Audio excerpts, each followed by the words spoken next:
बातमी दिल्लीतून आहे। शिवसेना पक्ष आणि चिन्हाबाबत आज सुप्रीम कोर्टात सुनावणी पार पडली आहे। सुप्रीम कोर्टाने यावर आज सुनावणीस नकार दिला आहे। शिवसेना पक्ष आणि चिन्हावर ऑगस्ट महिन्यात सुनावणी होणार आहे।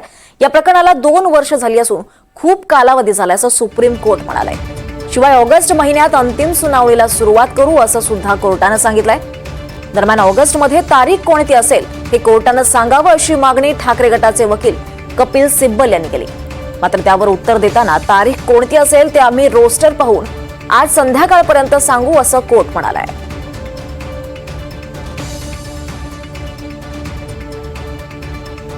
ऑगस्ट मध्ये सुनावणी झाली तर शिवसेना पक्ष आणि चिन्हाचा निकाल सप्टेंबर, ऑक्टोबर किंवा नोव्हेंबर मध्ये लागू शकतो।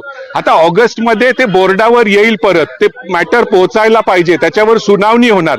पण एक ठळक सुप्रीम कोर्टाने आज स्पष्ट सांगितलं आहे की आता 2 वर्ष झालेले आहेत आणि आम्हाला या मॅटरचं सोक्ष लावायचं आहे। आता ऑगस्ट मध्ये आपल्याला समजेल सुनावणी दरम्यान की पक्ष आणि चिन्ह हा एकनाथ शिंदेबरोबरच राहतं का ते परत उद्धव ठाकरेंना दिलं जाईल। त्यामुळे आज एक खूप मोठं विधान जे सुप्रीम कोर्टाने केलेलं आहे।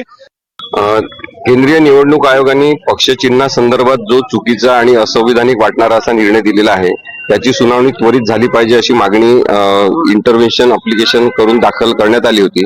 परंतु ती मागणी मान्य करताना सर्वोच्च न्यायालयाने असं मत व्यक्त केलं आज की मूळ पिटिशन जे आहे त्यासोबतच याची सुनावणी घेतली जाईल आणि त्यामुळे त्यांनी कोणतंही म्हणणं ऐकून न घेता ऑगस्ट मध्ये सुनावणी ठेवली जाईल अशा पद्धतीने सांगितलेलं आहे।